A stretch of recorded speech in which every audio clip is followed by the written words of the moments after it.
Good morning प्यारे बच्चों। बेटा ये संस्कृत की वर्कशीट है जो आपको पता है कि आपका शनिवार को काम आता है संस्कृत का। तो आज शनिवार है तो इसके लिए वर्कशीट भेजी जा रही है आपको। यह कार्य पत्र के पाठ्य पुस्तक रुचिरा के तृतीय पाठ पर आधारित है।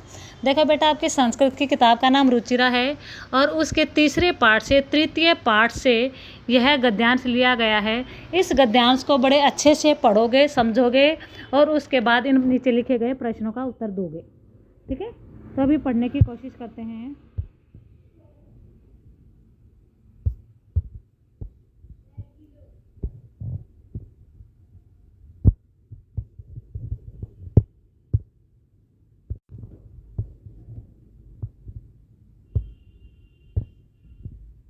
गद्यांश पठित्वा अधोत्तान प्रश्नान उत्तरत। गद्यांश को पढ़कर निम्नलिखित प्रश्नों का उत्तर दो। गद्यांश पढ़ना शुरू करते हैं। तदा कृष्ण मूर्ति ही अवदत् मित्रा ममपि अष्टौ करम करा संति। कृष्ण मूर्ति बताता है कि मेरे भी 8 नौकर हैं। ते च द्वौ पादौ द्वौ हस्तौ द्वे नेत्रे द्वे श्रोत्रे इति। और वे 8 नौकर कौन कौन हैं? 2 पैर, 2 हाथ और 2 आँखें और 2 कान। एते प्रतिक्षणम मम सहायकः, ये हमेशा मेरी सहायता करते हैं। किंतु तव भृत्या सदैव सर्वत्र च उपस्थितः भवितुम न शक्नुवन्ति। लेकिन आपके घर में जो नौकर हैं और कभी कभी ऐसा भी होता होगा कि वो छुट्टी कर लेते हों या घर पर उपस्थित नहीं होते हों। त्वं तु सब कार्याय भृत्रा अधीन है। इस तरह से तुम्हारे सभी काम नौकरों के अधीन हैं। यदा यदा ते अनुपस्थितः तदा तदा त्वं कष्टम अनुभवसि। जब जब वो छुट्टी पर होते हैं, किसी कारण से नहीं आते हैं, तो आपको कष्ट होता है, परेशानी होती है। स्वावलंबने तु सर्वदा सुखम एव न कदापि कष्टम भवति। इसलिए अपना काम जब हम खुद करते हैं तो हमें किसी प्रकार का कष्ट नहीं होता। इसी पैराग्राफ से संबंधित बेटा गद्यांश से संबंधित प्रश्नों के उत्तर हमें देने हैं। पहला प्रश्न है, एक पद में उत्तर दो।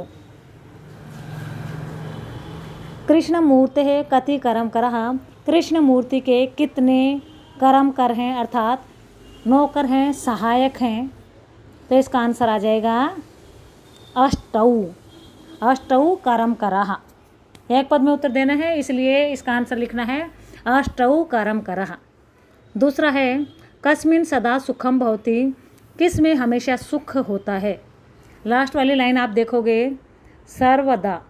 सर्वदा स्वावलंबने तु एव सुखम भवति। हमेशा किस में होता है? स्वावलंबने, यानी अपने आप काम करने में।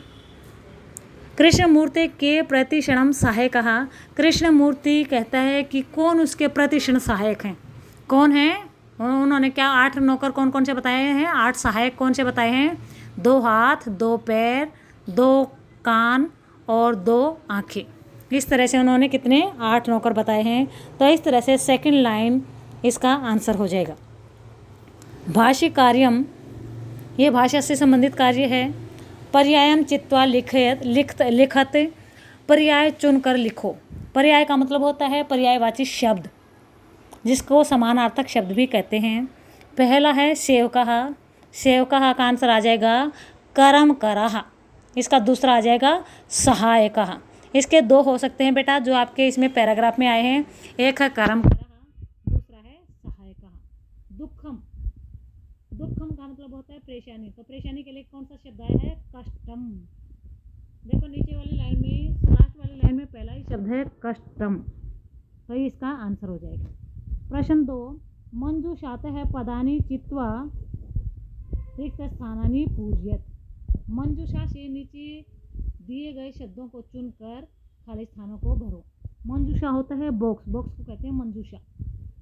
तो षड त्रिंशत, एक त्रिंशत, द्वौ द्वादश, अष्टाविंशति। ये क्या है? बॉक्स में शब्द दिए हुए हैं।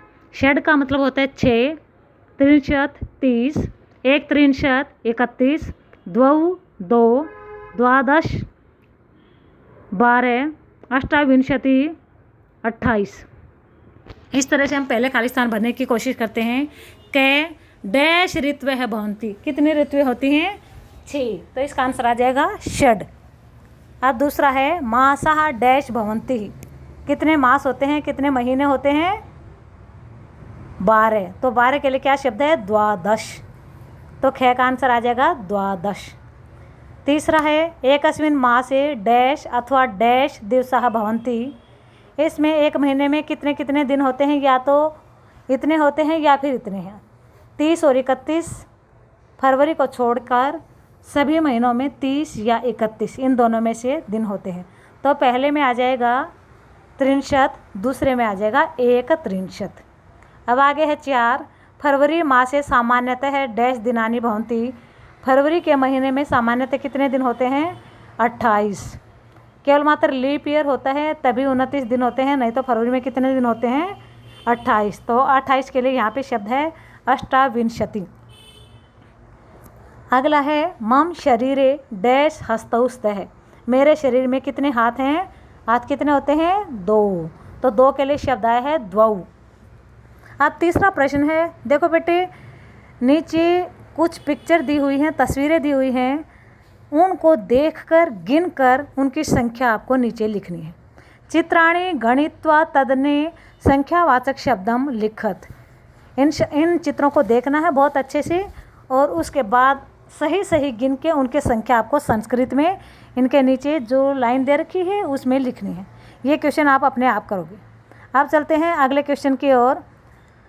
प्रश्न 4, मंजूषातः अंकानि अंकानां कृते पदानि चिनुत, मंजूषा से पदों को चुनकर संस्कृत में जो शब्द दिए हुए हैं मंजूषा में, उनको आपको किसके सामने क्या आएगा?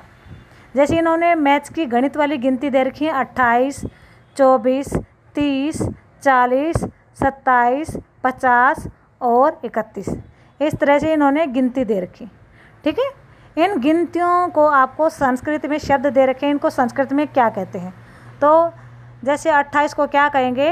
अष्टविंशति, अष्टाविंशति। क्या शब्द है? अष्टाविंशति। 24 के लिए क्या शब्द है? चतुर्विंशति। 30 के लिए शब्द है त्रिंशत्।